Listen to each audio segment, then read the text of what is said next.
Okay. Yes, listen. Tabii ben çok öğreticiler sonra geleceğim. Veya bir ara gider yesterday morning I asked Ibrahim Hoca to show you the video one more time. Did you watch it? Yes. Did you answer the questions? Yes, he's a great friend. Did you finish revising check?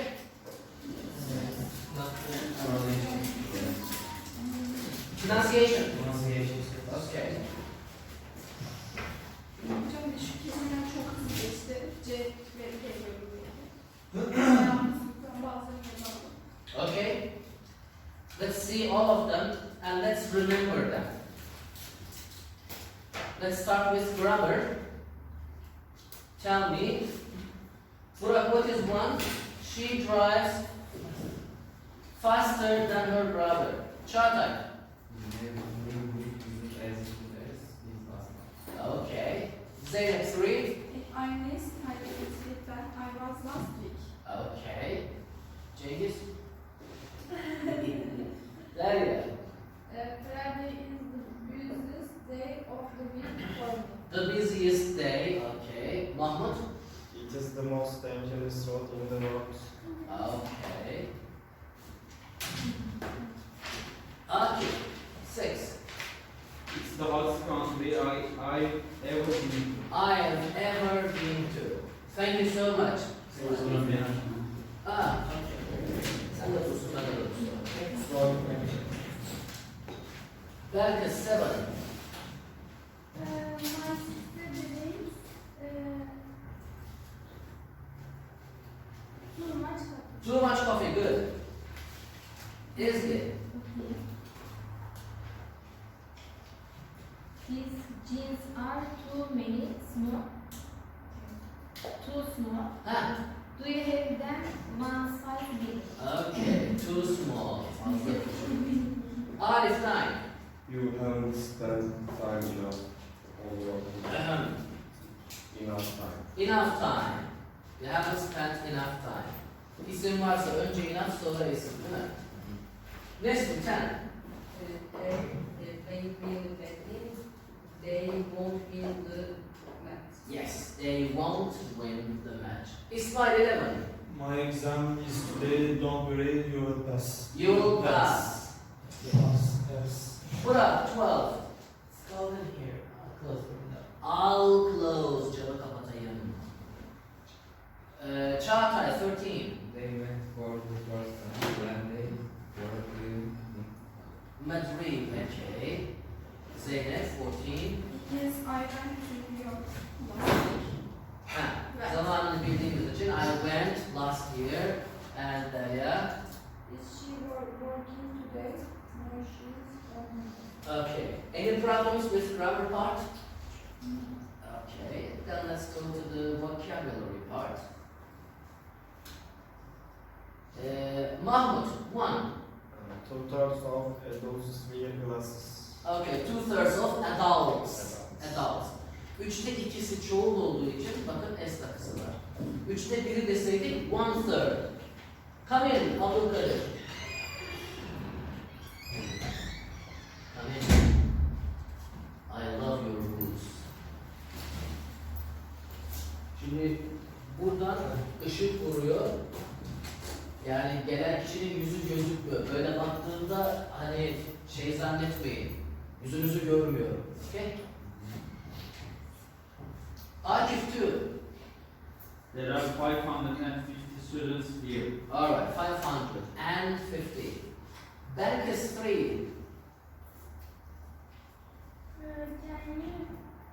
you borrow?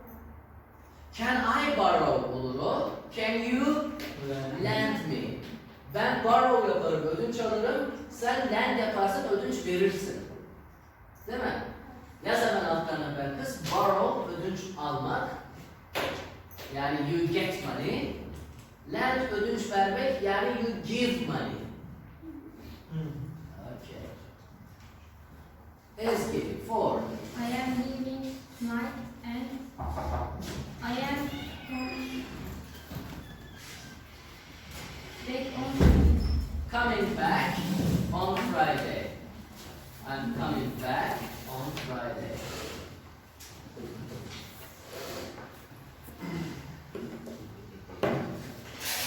Arif 5.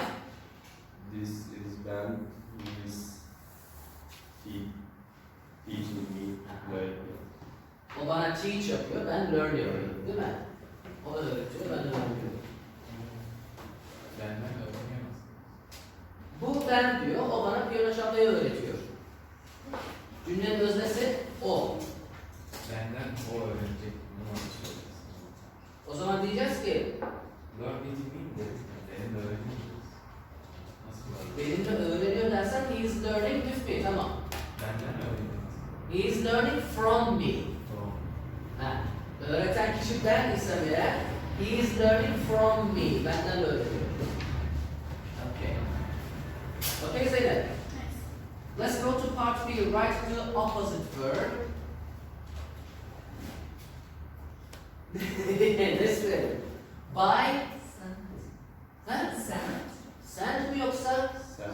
sell mi? Aman sen dedin. Ha, yok. Geçen sene de öyle yapıyordum. Bak ben. Send göndermek, send e-mail. Değil mi? Buy satın almak, sell satmak değil mi? Good girl.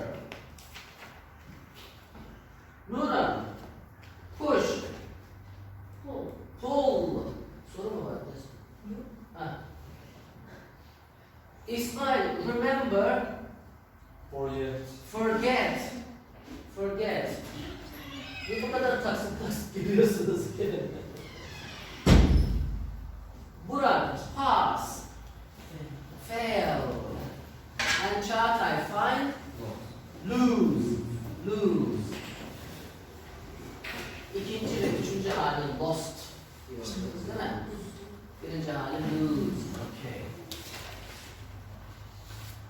Good. Now, write words for the definitions. Burada şeyler de geçiyor. Sıfat cümleleri de geçiyor. A building where. A place where. A place where. The organ which. Değil mi?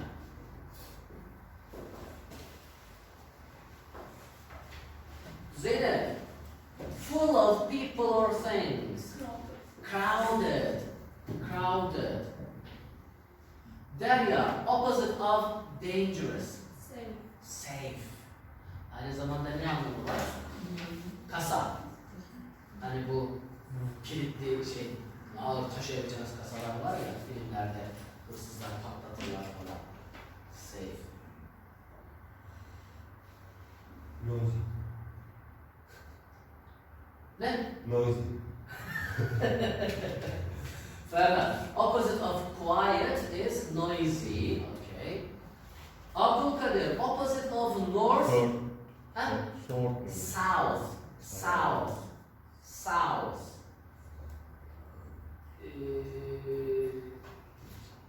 Mahmut. A building where you can see old things. Music. Museum. Museum. Akif, the place where a king or a queen lives. Palace. Palace. Palace. Türkiye'de bazı otellere bilmem ne palas falan derler. İşte Uzungöl Palas, Burak Palas. Okay. Belkıs. A place on the coast where ships stop. Coast sahil. Gemiler nerede durur? Limanda Liman. Har. Hani Pearl film var. Pearl Harbor. Harbor. Pearl Harbor. Alright. Are you okay? Are you happy? Güzel uyudun mu? Belli, güzel gülüyor. Güzel hep gülüyor gerçi ama. Ezgi, you have 206 of these in your body. Bones. Kemikler. Arif, the organ which sends blood round your body. Heart. Heart. Heart. And next one, another word for illness. Disease. Disease. Good. Okay. Ne demek hocam? Disease hastalık demek.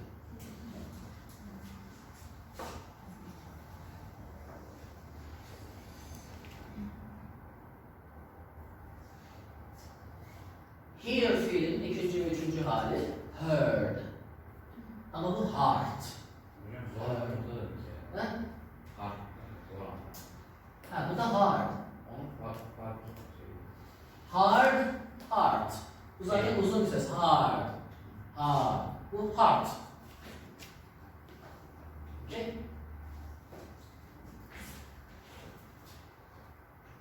Okay, let's go to the next one.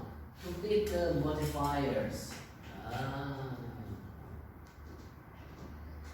Whose turn is it? Is it your turn? Sıra sende mi? Nura, how are you? Very, very well, thanks. And you? Thank you, I am fine too. Ismail, I was... Okay, Burak. Incredibly lucky.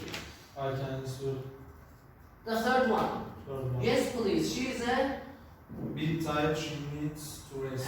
bit tired. Birazcık yorgun. Yes. Demiştik ki epikle beraber daha çok ne kullanacağız? Olumsuzluk hissi veren sıfatlar ve zarflar. Okay. Çağatay, 4. You are driving really fast. Valla. Really fast, okay. And Zeynep, 5. My back is quite heavy because I have my laptop in. Good, okay. Okay. Any problems? No. Good. Şimdi bakalım pronunciation'da ne var? Computer. Computer. Up. Egg. Air. Chair. Air. Leg. Flower. Parrot.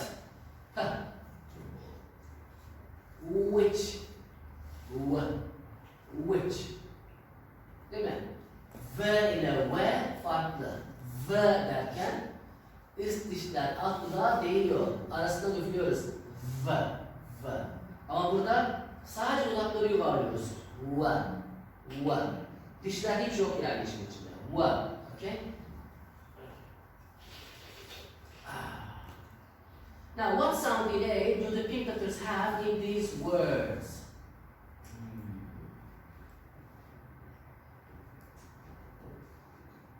Zeynep, is it your turn? Çağatay, is it your turn? No. Derya. Yes. Derya. You are shining today. Thank you. Gerçi you are always shining ama şimdi şöyle yapalım. Better. Which sound? Computer. Yeah, computer. Good. Ferhat. Many.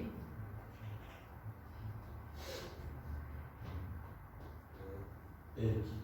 That's right. Abdülkadir. Enough. Trio. Enough. Çizili olan yerde ne sesi var? F. Flow. Flower, that's right. Mahmud. Why? Which? All right. And Akif. Where? Jail. Chair. That's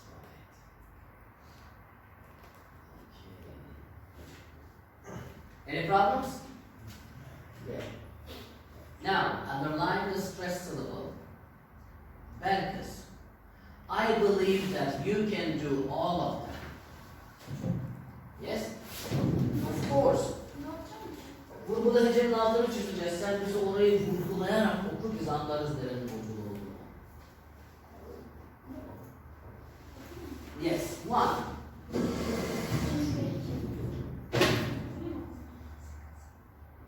İkinci heceyi vurgulayarak oku. Impatient, that's right. Impatient. Number 2. Ben sana ipucu vereyim bundan, kopya vereyim. Easiest. Easiest. Okay. Optimist. Optimist. Good. Depend. Depend. Forget. Forget. Forget. Good. Impatient. Demiştik ki olumsuzluk örnekleri hiçbir zaman vurgulanmaz. Değil mi? Possible, impossible, friendly, unfriendly gibi. Impatient, easiest, optimist, depend, and forget. Okay? Now, let's go to the next page.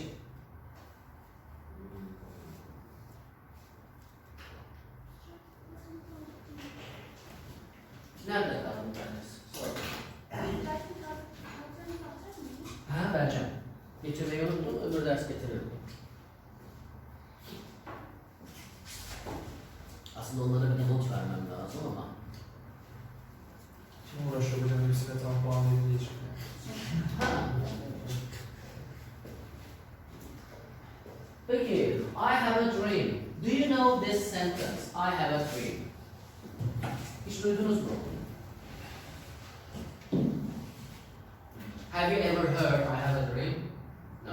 Bir Have you? hayalim var. Hmm? Definitely I heard that. You heard it? Yes.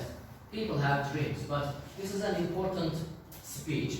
Have you ever heard of Martin Luther? Yes? Who is he? Who was he? Martin Luther.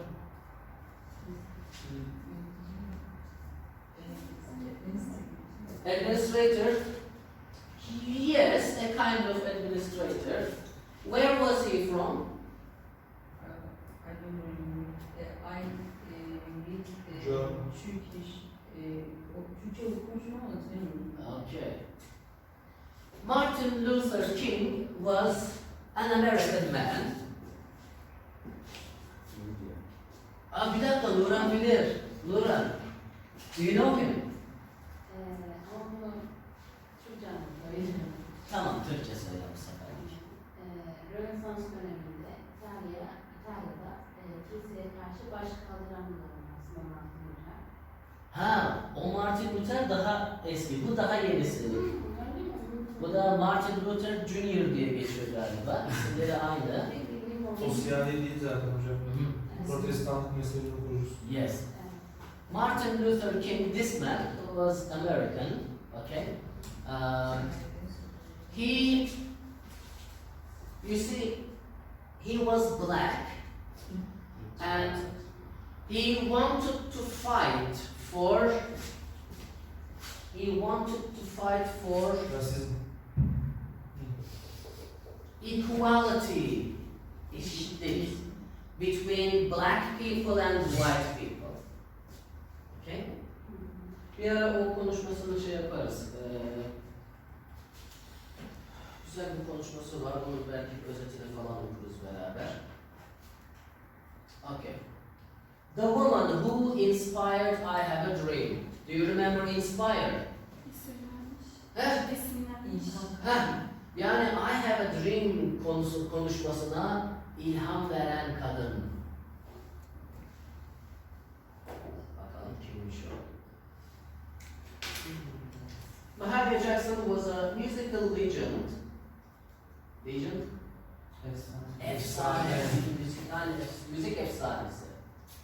Who helped to bring gospel music from the church to large audiences. Şimdi gospel, kilise müziği diyelim ona. Ne anladınız? Çeviri yapmayın. Ne anladınız? Bu kadın ne yapmış? Kilise müziği. Kilise müziği yapmış. Nerede yapmış? Kilisede. Bring gospel music from the church to large audiences. Kiliseden dışarıya çıkartmış. Geniş kitlelere, large audiences. Kimdi audience? Seyircilerdi değil mi? Yani kilisenin dışına çıkarmış o kavramı artık, o müziği. Başka insanlara, başka yerlere başka kitlelere yaymış. She was Aretha Franklin's mentor. Mentor aslında kim biliyor musunuz? Fikir babası. Akıl hocası. Sıkıntı var mı? Başka? And in 1961 she was the first gospel singer to win a Grammy Award. Biliyorsunuz bir ödül. Değil mi? Award. Grammy ödülü kazanan ilk gospel singer. Kilise müziği ödülü kazanan ilk kişi. She was also an important member of civil rights movement in the USA. Member. Hani ne diyoruz? Family members diyoruz değil mi? Aile bireyleri. Aile üyeleri. Sivil yani insan hakları hareketinin önemli bir üyesi. Okay? Şimdi böylelikle genel kültürümüze de bir şeyler katıyoruz değil mi?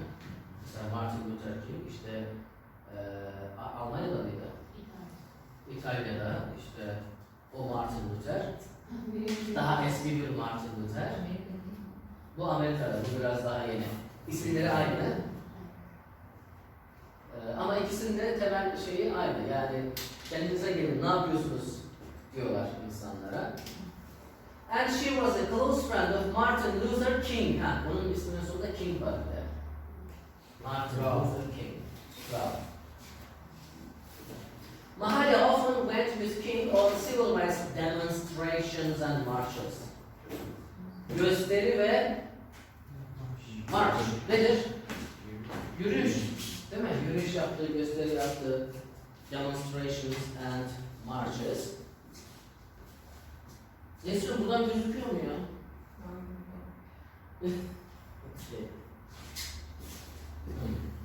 Including into the most hostile parts of the South. Hostile. Acımasız, zalim. Okay? Gaddar, sert, haşin, düşmanca. Yani ülkenin güneyinde kendisine düşman olan insanlar varmış, onların olduğu yere bile gitmiş. And she sang at the events. Hatırlayın, event neydi? Ha? Etkinlik. Ha. Event, olay. Mesela olimpiyatlardaki herhangi bir müsabakada bir event değil mi? İşte bir konserde bir event. Bir trafik kazası oldu, bu da bir event. Okay? As a presenter from National Public Radio said, her voice became the soundtrack of the civil rights movement. Bu soundtrack ne olacak? Film müziği. Peki civil rights movement'ın film müziği olduğundan ne anladınız? Bir yorumlayalım. Yani bir film var mı ortada? Bir film yok. Bir hareket var. Civil rights movement var. Şimdi soundtrack nedir? Film, atıyorum o şarkıyı duyduğunuzda aklınıza o film gelir. Değil mi? Veya o filmi izlediğinizde aklınıza o şarkı gelir. Yani arasında bir bağlantı kurmuşsunuzdur. Şimdi, temsil müzik değil de yani insan hakları hareketleriyle adeta özdeşleştirildi bu kadının şarkıları. Özdeşleştirildi, aralarında bir bağlantı kuruldu. Değil mi? Bu kadını duyunca insanların aklına hemen Civil Rights Movement geliyor. Veya Civil Rights Movement deyince hemen aklınıza o kadının şarkıları geliyor gibi. Yoksa bir film müziği falan yok ortada. Değil mi Belkıs? Nereye gitti Belkıs? Who are you thinking about? Who are you thinking about? Nobody. Nobody. I am not thinking about anybody. Değil mi? Good. Peki. On the 28th of August 1963, there was a famous march in Washington against racism. İkisini de bilin arkadaşlar. Against ve racism. Karşı. Neye karşı? Irkçılığa. Irkçılığa karşı. Racist, ırkçı, racism, ırkçılık. ırkçılığa karşı, against racism. Bir yürüyüş varmış. Peki ne olmuş? Mahalia was with King, who was going to give a 5-minute speech. Şimdi bakın, was going to bir yoğunlaşalım arkadaşlar hep beraber. Şimdi 5 dakikalık bir konuşma yapacaktı. Şimdi he is going to make dersek 5 dakikalık bir konuşma yapacak. Ama was going to dersek yapacaktı. Okay? Before the day itself, yani o günün kendisi, konuşma yapacağı gün gelmeden önce, he and his advisors decided what he was going to say. Advisor kimdir? Ha? Advice veren kişi. Yani danışman diyebiliriz değil mi? Danışman. Danışmanları, ona fikir verenler, tavsiye verenler what he was going to say, ne diyeceğini kararlaştırdılar.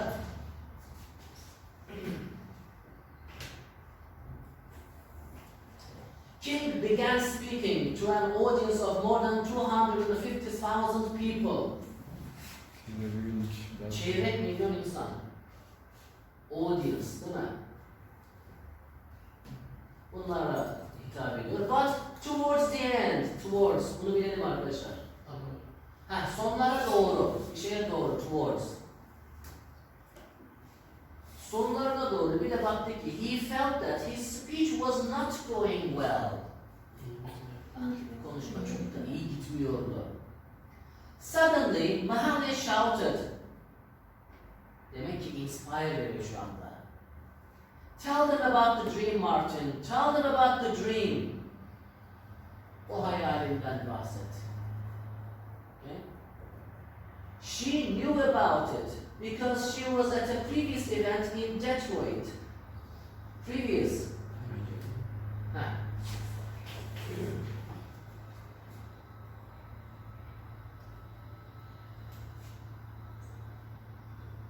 Şimdi müzik dinlerken görürsünüz bunları. Previous, next. Previous, önceki şarkı. Next, sonraki şarkı. At a previous event, bir önceki diyelim bir konuşmada, Detroit'te, in June of that year, where King talked about his dream for African Americans. Afrika kökenli Amerikanlar. Değil mi Duran? Bundan önce köle olarak getirilmişler falan. Sonra satılmışlar, sonra neyse konuşacak çok şey var da. Okay. It was in the words of King's advisor Clarence Jones. Şimdi bakın iki tane virgül arasındaki yeri şimdilik görmeyin. It was one of the world's greatest gospel singers shouting to one of the world's greatest preachers. Hiçbir şey anlamadınız değil mi? Preacher kimdir? Öğüt veren, vaaz veren, konuşan, dinleyin beni diye güzel sözler söyleyen İmamın yaptığı da aslında preach'tir. Çünkü preach hani yani olumlu tavsiyeler verir. Şunu yapın, şunu yapmayın, bunu yapmamalıyız, bu günahtır vesaire. Şimdi dünyanın en büyük preacherlarından yani konuşmacılarından bir tanesine kim bağırıyor? Gene dünyanın en büyük gospel tarzı müzik sanatçılarından biri. Nasıl bir andı? Böyle bir andı. Çok büyük bir sanatçı, çok büyük bir preacher'a bağırıyor. Tell them about the dream, Martin. Okay? Şimdi iki virgül arasına bakalım. In the words of King's advisor Clarence Jones. In the words of, yani according to Clarence. Değil mi? According to neydi? Ona göre.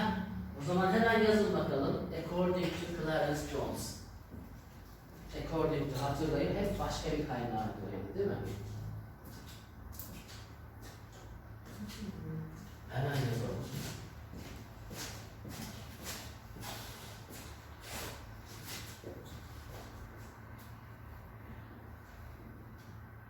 According to Clarence Jones. Clarence Jones'un dediğine göre bu böyleydi.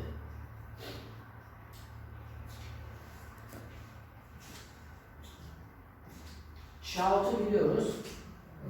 Shout, bağırmak. Okay. King looked at Mahalia, then he threw away his written speech. Hatırlayın, throw away. Şöyle yapmıştım ben. Şap şap şap şap, throw away. At gitsin. Throw away, çöpe at. Throw away, at gitsin yani. Okay. His written speech and looked at the audience. Seyircilere baktı, dedi ki muhterem Müslümanlar dedi.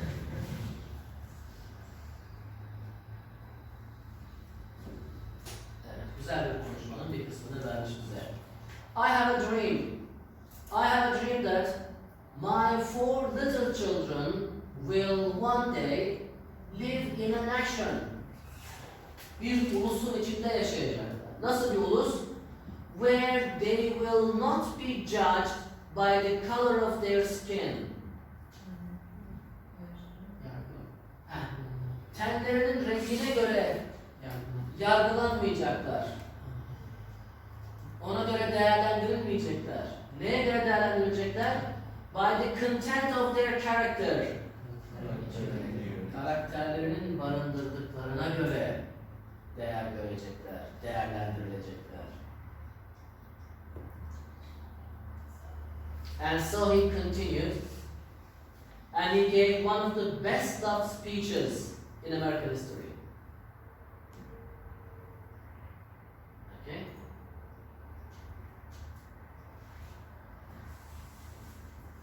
Evet, Civil Rights Movement neymiş? 50'lerde, 60'larda African Americans have the same rights as others. Yani equality. Eşitlik. Zenciler, beyazlar eşit olsun diye bir eylem. Preacher'daki a person who gives inspiring talks about religion. İlham verici konuşmalar. Yani temelde dini bir şey ama yani mesela şey de derler. Hani büyükler hep olumlu şeyler söylerler ya, sigara içmeyin ama kendileri içerler. Oğlum küfür etmeyin, kendisi alasını ederler. Çocuklar bunlara der ki don't preach ya da stop preaching.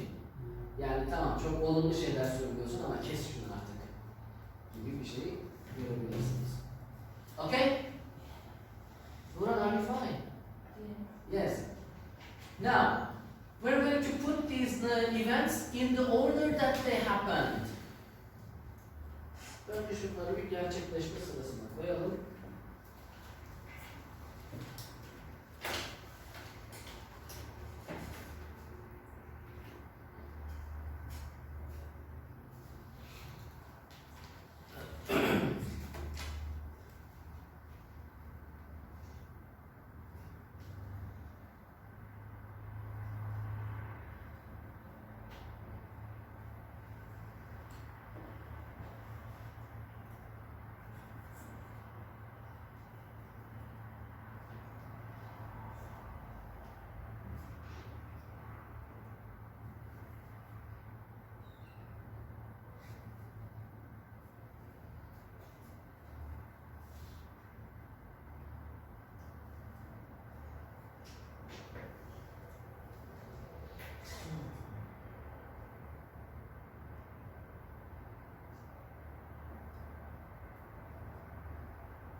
Are you ready?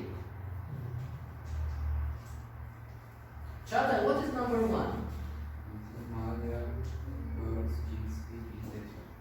right. Önce Detroit'li bir konuşma var Haziran ayında değil mi?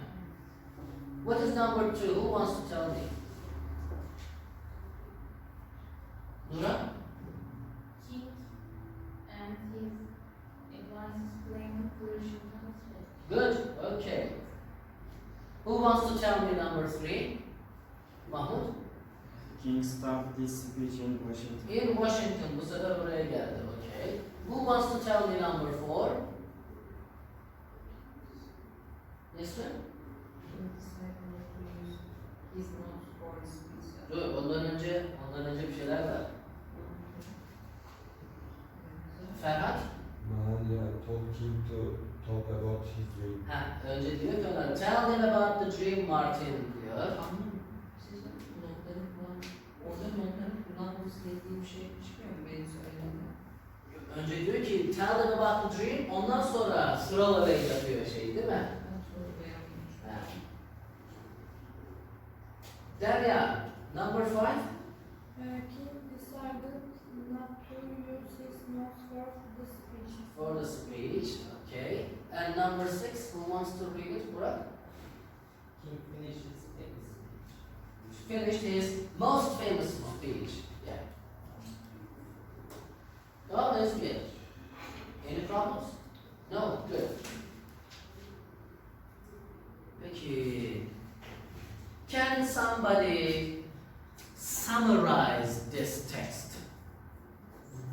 Summarize? Özetlemek, yes. Who can summarize it?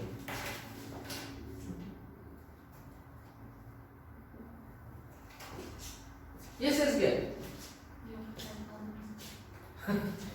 Ben de umutlandım böyle yapınca. Yes.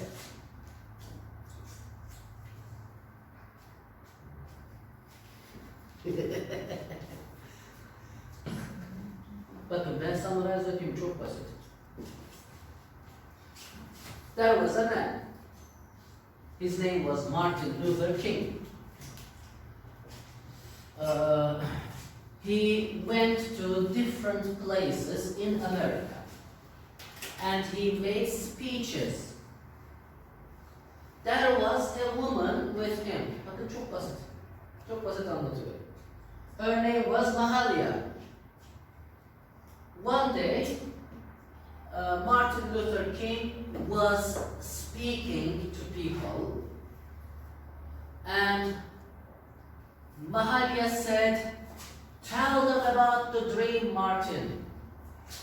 And he talked about his dream and it became one of the most famous speeches in history. Bu kadar.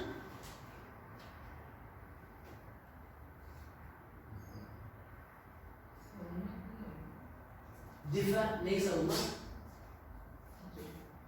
Yani mesela fight for diyebilirsiniz veya support kullanabilirsiniz, bir şeyi desteklemek. Support an idea. Yes. Yes.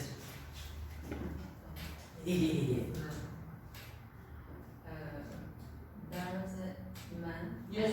and a woman. There were names Mahalia and Martin Luther.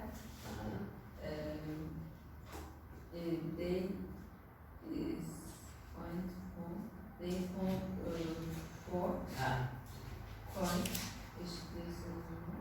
They fought for equality diyebilirsin. They against racism. They were against racism. Çok güzel. Yes, good. They were against racism. He will speak from civil rights Movement.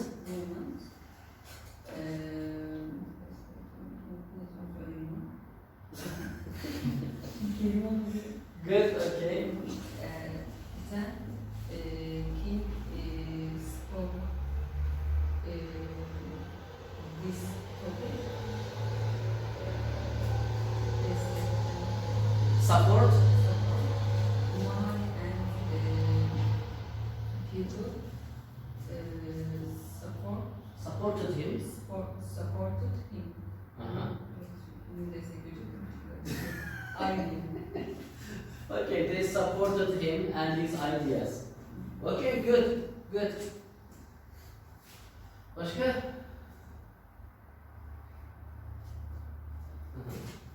Çağatay. Yes, Çağatay. 5-6 cümleyle.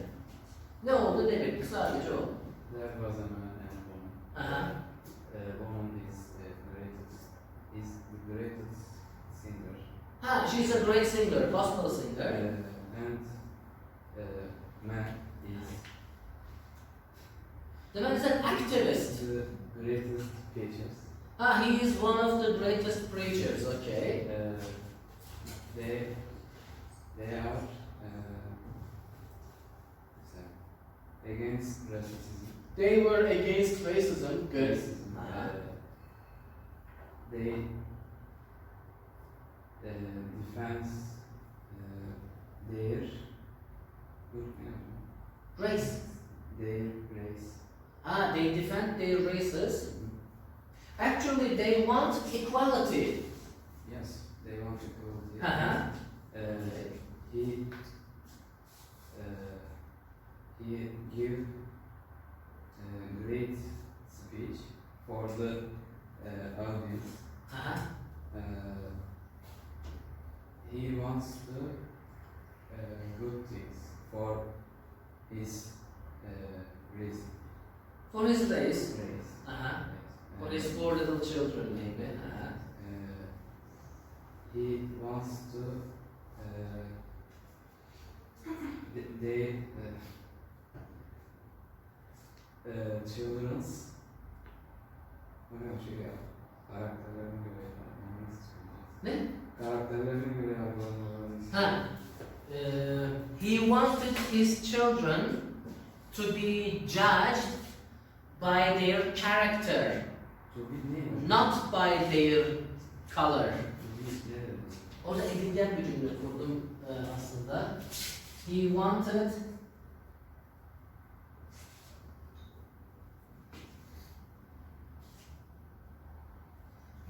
his children to be judged. Ona göre değerlendirilmelerini. Değil mi İsmail? İsmail! İsmail! İsmail! Arif bir dokunsana ona. İsmail! Are you okay? Yeah.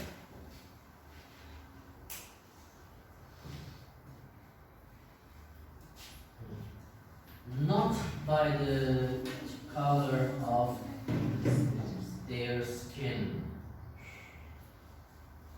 Çocuklarının ten rengine göre değerlendirilmemelerini istedi. Skin, but by the content of their character. Okay. Yes, good. Evet, böyle özet yapmak da güzel değil mi? Okay, now we're going to watch videos. Now, listen. I watched a film. Its name is Amistad. Ah, I think my friends should watch this film. what is the name of the film? Amistad. Amistad. Amistad. With D at the end? D. Ah, this is the name of the film.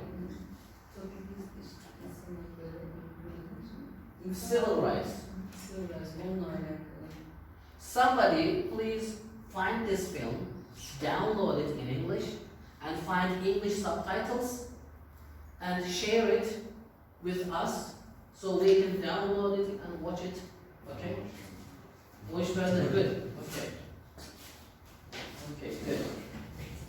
Good. Okay. We're going to watch a video now. First, let's look at the questions. Kathleen has more free time than 3 years ago because Susie likes Athens because of what? Anna is trying to drink what?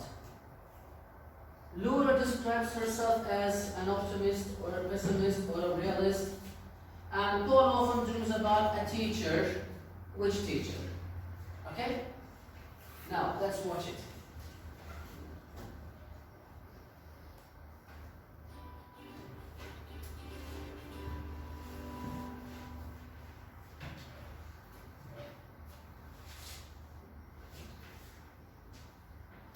Do you have more free time than 3 years ago?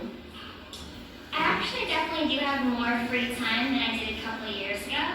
So I actually just graduated from college. This is my first year working full time. So working 9 to 5 frees up your evenings, so definitely more free time than before.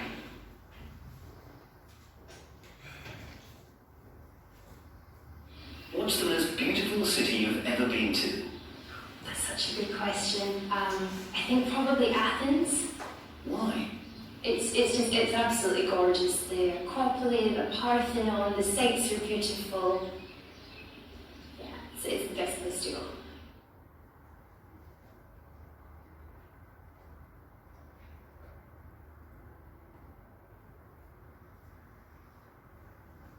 What do you drink in a typical day? In a typical day, I usually just drink a lot of coffee and water, sometimes juice. Is there anything you drink too much of? I probably drink too much coffee. Is there anything you don't drink enough of? I don't drink enough water most days, but I'm trying to get better.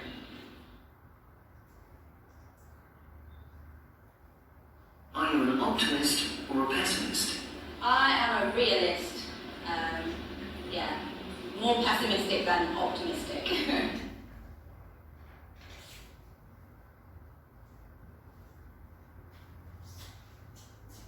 Do you often dream about the same thing? Yes, I do. I had a really, really awful teacher in high school for history, and she was always really mean.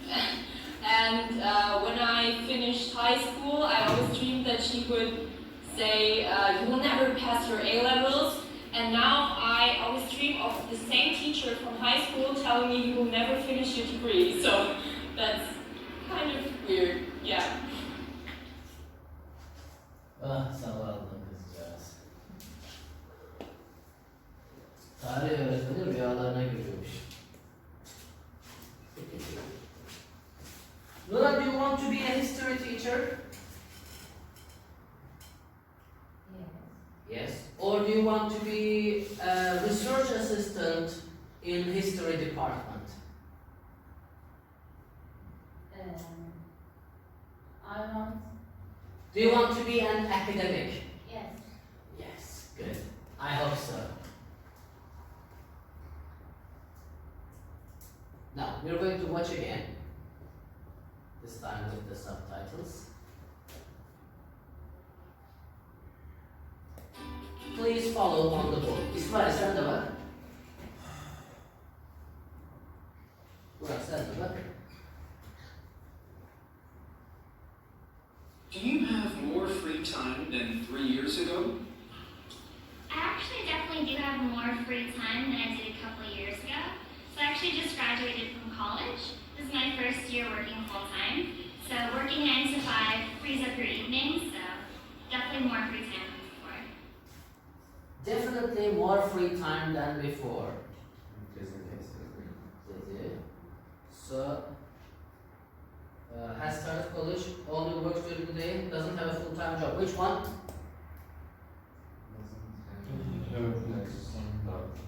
B. Only works during, dedi ki frees up your evenings. Akşamlarınız boşa çıkarıyor çünkü full time çalışıyorum diyor. 9 to 5 çalışıyorum diyor. So free up your evenings. Bu şekilde çalışmak akşamları boşaltıyor. Boş bırakıyor. So B. She works during the day. 9 to 5. Bizim 8-5 mesaisi olan 9-5. Okay? The next one. What's the most beautiful city you've ever been to? That's such a good question. I think probably Athens. Why? It's absolutely gorgeous there. Acropolis, the Parthenon, the sights are beautiful. Yeah, it's the best place to go. Bahsettiği yerler hep ne yerler? Historical yerler. O zaman why does she like it? The monuments. Anıtlar değil mi? Monument. Okay. Number 3. What do you drink in a typical day? In a typical day, I usually just drink a lot of coffee and water, sometimes juice. Is there anything you drink too much of? I probably drink too much coffee. Is there anything you don't drink enough of? I don't drink enough water most days, but I'm trying to get better. Olay şurada çözülüyor. I'm trying to get better. It means I'm trying to drink more water. O zaman A, B or C? C, that's right. Number 4. Are you an optimist or a pessimist? I am a realist. More pessimistic than optimistic. More pessimistic than optimistic. B, that's right. And Do you often dream about the same thing? Yes, I do. I had a really awful teacher in high school for history, and she was always really mean. And when I finished high school, I always dreamed that she would say, you will never pass your A-levels. And now I always dream of the same teacher from high school telling me you will never finish your degree. So that's kind of weird, yeah. so, a teacher that she didn't like, değil mi? Üniversitede değil, lisede dersine girmişti. Yeah, it became a nightmare for her. Okay, any problems? Good. Then let's go to the next page. First day nerves.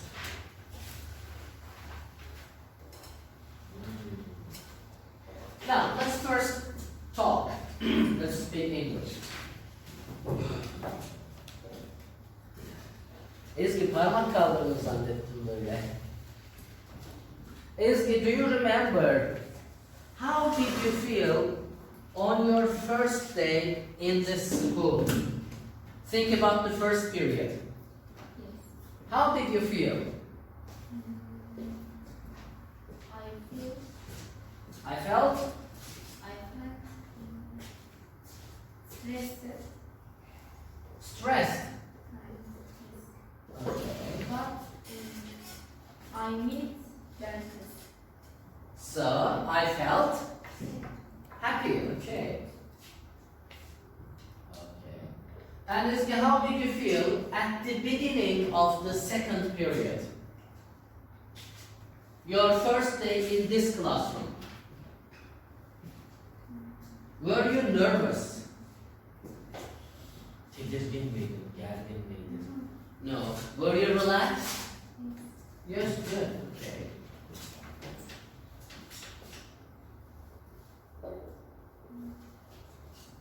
Hocam ne şey diyecektiniz? Çünkü aynı kişiler var diyecektim. Okay. Some people Huh. are, there are some people that You can say, many of my friends were in the same class. Yeah. I was with many of my friends from the first period.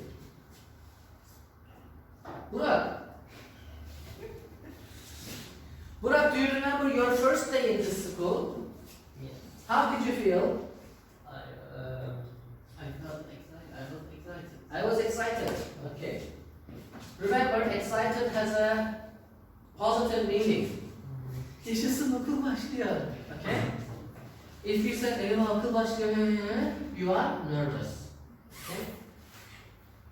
Türkçe sözlüğe baktığınızda ikisine de büyük bir ihtimalle heyecanlı diye yazıyordur ama excited has a positive meaning. Yaşasın yarın ders var. I am excited about it. Okay? Ama nervous, eyvah ulan yarın ders var. Hiç çalışmadım, ayvayı yedik, ne yapacağız şimdi? You are nervous. So nervous has a negative meaning.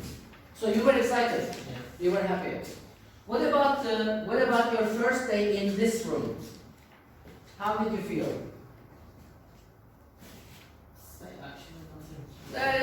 Actually, I felt the same. Huh? Can we say you were more excited at the beginning of the year?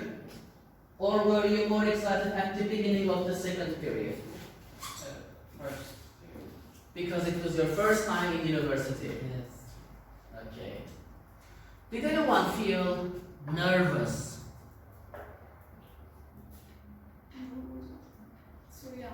Did anyone feel nervous at the beginning of this year?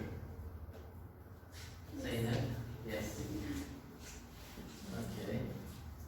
Did anyone feel optimistic about this year? Yes, Burak. Did anyone feel pessimistic? I will never learn English. Zeynep? No. Okay. Berkes, do you still think you will never learn English? No. Berkes, Zeynep, do you still think you will never learn English? No. No, because you have one of the best teachers. Okay. Akif, do you remember your first day in Trabzon? Yes. How did you feel? Anxiety. Excited? Because I am first ilk defa It was my first time my first time in Trabzon. in Trabzon. Okay. Who did you come with? My family. My family. Okay. Did they stay here? No. Hiç kalmadılar mı burada? No. No, kalmadı. So you arrived here at noon. They left you, and then they went to their hometown, Ankara. What's up? Did you miss them? Yes. Yes. Okay. Okay. Pekala. Az kaldı, bir ay sonra falan. İnşallah gideceksiniz. Okay, how to survive your first day in a new office. Yaşasın, you're excited değil mi? You're excited about going back home. Keşan, Türkiye'nin ta öbür ucu. Nura, will you be here in the semester holiday? Maybe. Maybe, okay. Is anyone planning to stay in Trabzon? Arif, because? I live in Trabzon. Okay. Nobody else? Okay. Arif, where is your house? Where do you live? I live in Kerder. I live in Gerber, okay. It's a beautiful place. Yes. I lived there for about 4 years. Yeah. Near the school. Bener Jordan Bener Jordan. School, yeah. Near. I mean, thereabouts. Okay. Do you know survive? Hayatta kalmak. Buradaki anlamı ne? Yani ilk günü nasıl atlatırsın? İlk günün altından nasıl çıkarsın? Okay. Everybody gets nervous on their first day at any job. Herhangi bir meslekte.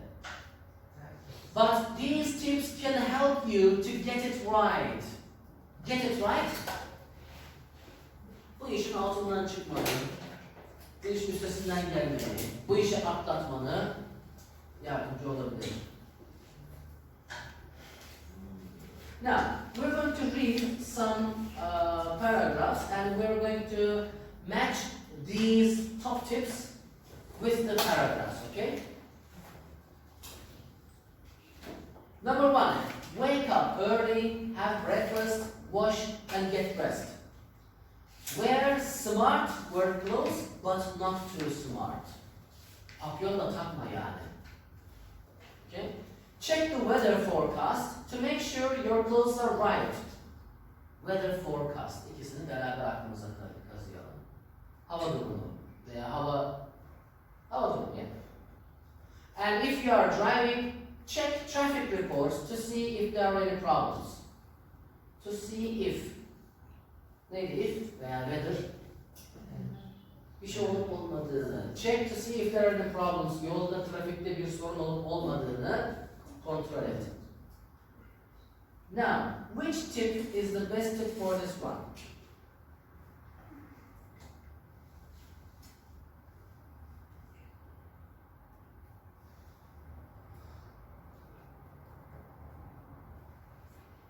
Erken kalk, giyin. Nura? D, that's right. Decide what to wear the night before. The next one.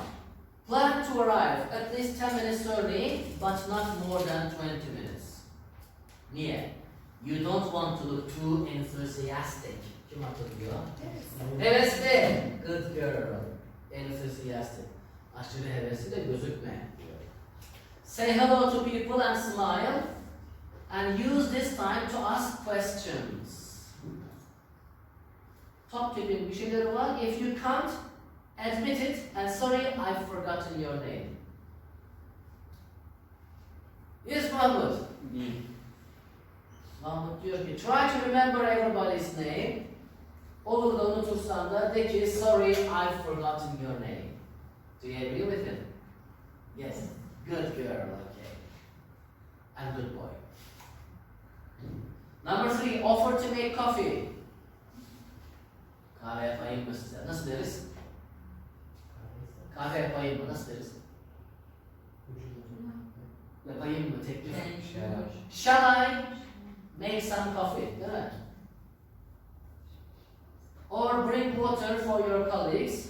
Blah blah blah. If it is very bad, people will always remember it. If it is very good, they will always ask you to make it. Kötü olursa ağızlarından düşürmezler. İyi olursa da hep sen yap derler. What is the top tip? O yüzden kötü yap. Ha? O yüzden kötü yap. Don't make it either very well or very badly diyor arkadaşımız. She is right. The next one. Don't be the first person to ask about lunch. Ne anladınız arkadaşlar? Öyle yemek sormuyor zaman. Yani yemek ne zaman yiyeceğiz veya yemekte ne var diye soran ilk kişi sen olma. Wait to see what everybody else does. Everybody else. Diğer herkesin ne yaptığını bir bekle bakalım ne olacak diyor. Which top tip? See, if they invite you to go with them, go. You're right. Okay. Saat 1 oldu. Be prepared to have problems. Yani sorunla yaşamaya hazırlıklı ol. Many bosses give new employees some difficult work on their first day. Amaç ne? To see how they manage. Bununla nasıl başa çıktıklarını görmek için. Yes, Nura? E or G? Try to solve the problem yourself first. Önce kendin çözmeye çalış. Problemlerle ilgili burası, okay? If you can't, çözemezsen de don't be afraid to ask for help. Yardım istemekten çekinme, korkma, yes. The next one. If you go to a meeting, listen. Keep quiet and take notes. Toplantıya gidersen Ha, dinle, sessiz ol ve not al. not al, ha? Which is the top tip?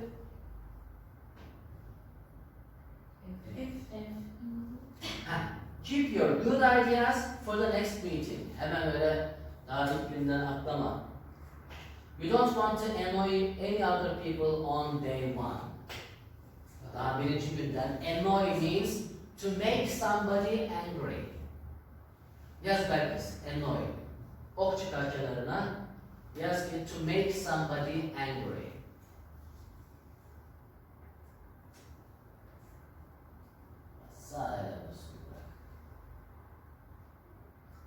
students who take notes.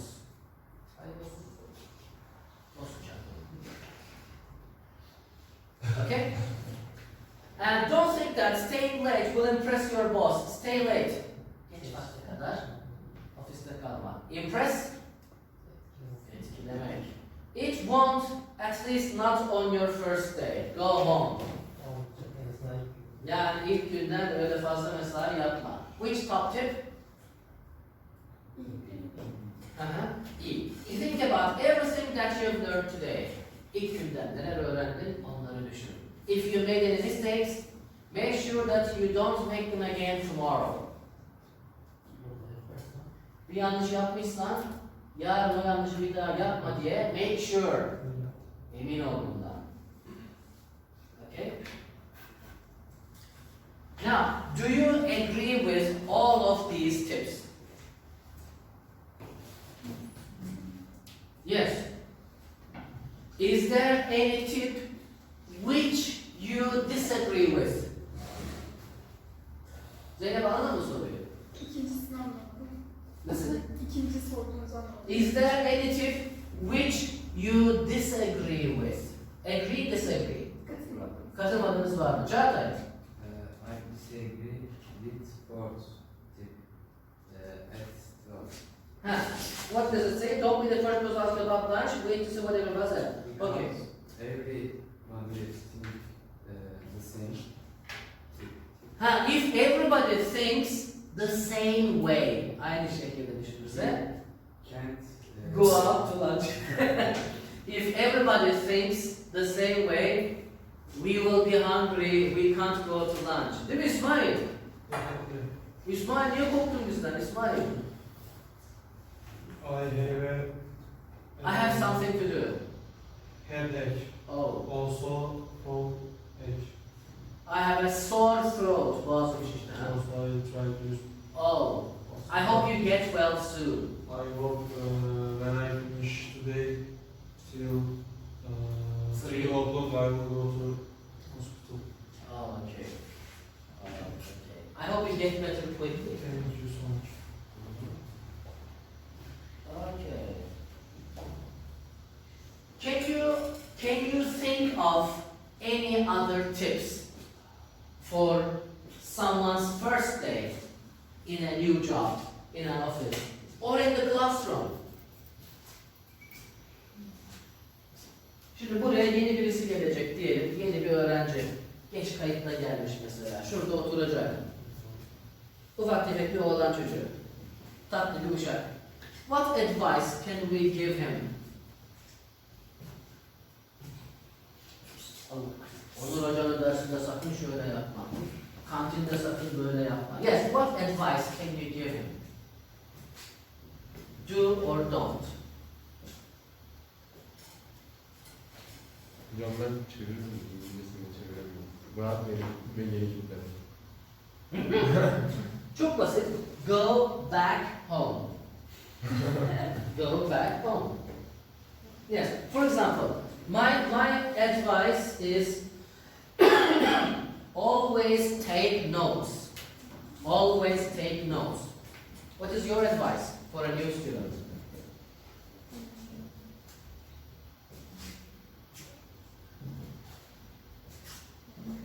Yes. Don't late. Don't be late Don't be late. Class. for class. Good. Don't be late for class. Ulan? Don't show your feelings that much. Don't show your feelings. Why?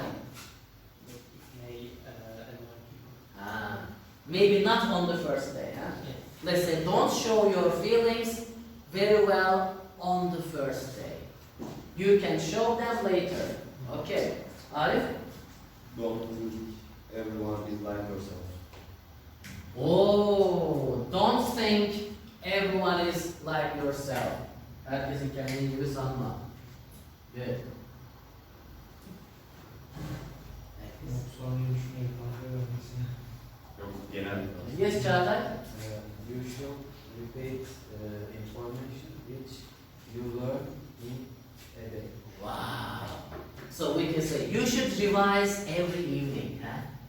You should revise every evening. Good. Nurhan, üniversite bitirmiş birisi olarak ne dersin? Yeni gelen bir bacak tefecik bir oğlan çocuğuna. Be relaxed. Be relaxed. Don't worry, everything is going to be fine there. Okay. Okay. Now, among these tips, which of them do you think is the most important? Sadece bunlara yoğunlaşalım. Which one is the most important?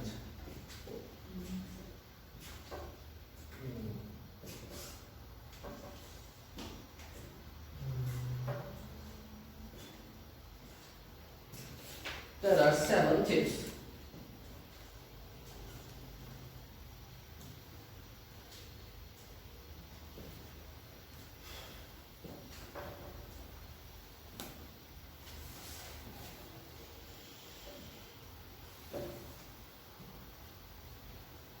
Yes, Chad. I think that is.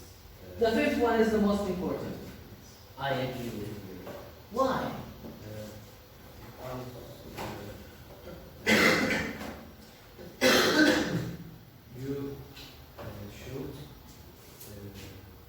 You should do everything By yourself. Ah. You should do everything by yourself. You should. Ah. Okay. I agree with you. I agree number 5 is the most important one because in Turkish we say beşer şaşar. Have you heard it? Beşer means people. Beşeri coğrafya. Beşeri ilimler falan derler eskiden. Beşer şaşar means insan yanlış yapar. So, it is natural to make mistakes. And if you make mistakes, ask for help. Especially on your first day. It is very natural, very normal to make mistakes. Değil mi?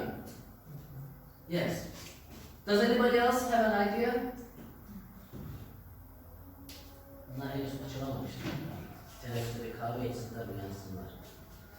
Now, listen to Simon and Claire. I'm sorry. Describing their first day at work. What problems did they have? Bir bunu duyacağız. What advice from the article in number 1 can you give them? Önce bir dinleyelim bakalım. 7.1 Simon. When I was about 30, I got a job as an editor in a publishing company. It was my first office job, and I didn't really know what to wear. But for the interview, I wore a suit. In fact, I bought the suit specially for the interview. I got the job, so I thought that must be okay. So, on the first day, I went to work wearing a suit and tie. I got to work early. I wanted to make a good impression, and I was the first person in the office. So I went in, I found my desk with my name on it, and I sat down. And there were a few papers and documents for me to read, so I started reading those. I turned on my computer, and after about 10-15 minutes, the other people in the office started to arrive. And I noticed that nobody else was wearing a suit. Well, I thought, okay, it's not a big problem. So I introduced myself to the other people. I said, hello, how are you? Hello, pleased to meet you. And the next thing someone said to me was, my computer's really slow. Do you think you know what the problem is? And I said, no, not really. So then I introduced myself to somebody else and said, hello, nice to meet you. And she replied, hello, nice to meet you. And then she said, do you know how I can connect my computer to the printer? And I said, no, I have no idea how to do that. Anyway, I went back to work, and about half an hour later, I had a meeting with my boss. And she said, how's it going? And I said, yeah, it's all good. Well, everybody seems really nice. Just one thing. Why does everybody think I can fix their computer? And she looked at me and what I was wearing, and she said, it's your suit. Nobody in this office ever wears a suit. So they think you're from the IT department and you've come to help with a computer problem. They're the only ones who wear suits. So, I never wore it again, to this day. Okay, what was his problem?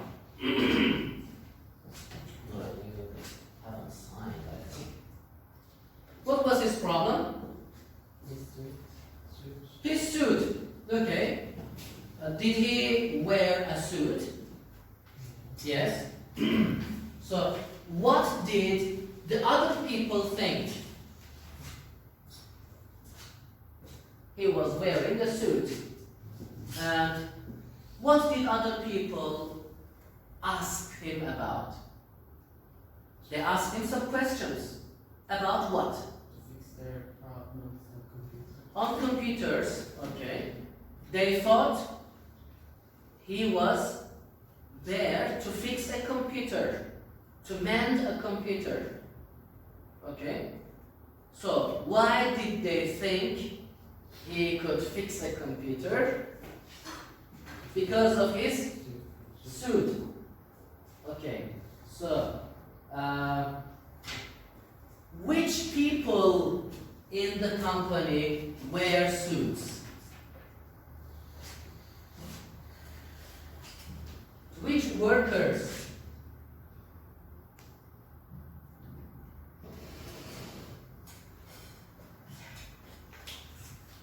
Workers from the IT department wear suits. And he was wearing a suit on his first day at work. And the other people thought that sandılar ki he was from the IT department. Okay? Now, the next one. Claire. Claire. It was my first day at work as a teacher at a language school, and they asked me to come the first week of term to observe some teachers to watch their lessons, and then I was going to start teaching the following week. But when I arrived there, they told me that one of the teachers was ill, and they asked me to take the class, and it was 3-year-old kids. So I was in a class with about 10 3-year-olds who were running around. My boss gave me a storybook to read to them, but the kids couldn't speak any English. I'd never taught, well, never been trained to teach children that small. I tried to read the book to 2 of them, but the others were running around, shouting and hitting each other. And at the worst possible moment, just when all of them were being really noisy and not doing anything I was telling them to, my boss, the director of the school, opened the door and just looked at me. I felt terrible, but then she said, "These children are too young for you, aren't they?" And I said yes. I was nearly crying. Luckily, after that, she never gave me any classes with really young children, but it was the most stressful class I've ever tried to teach. Okay, what's her job? She's a teacher. What was her problem on her first day? Çağatay? The children make noise. The children made a lot of noise. And they don't listen to her. They didn't listen to her. Okay, so was it her class or was it another teacher's class? Another teacher's class, okay. How did she feel? She was about to cry. She felt terrible, okay. Who was her boss? School director. Yes, the school director. Good girl. Okay. Okay. Now, what advice can we give for Simon from these tips? Remember.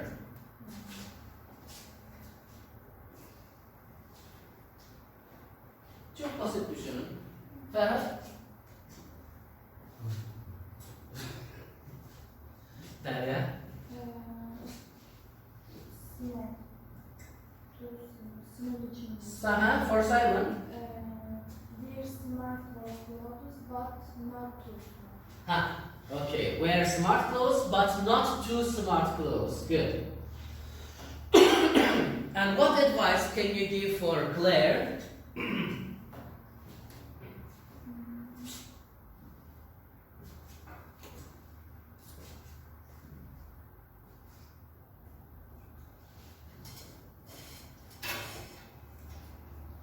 Practice?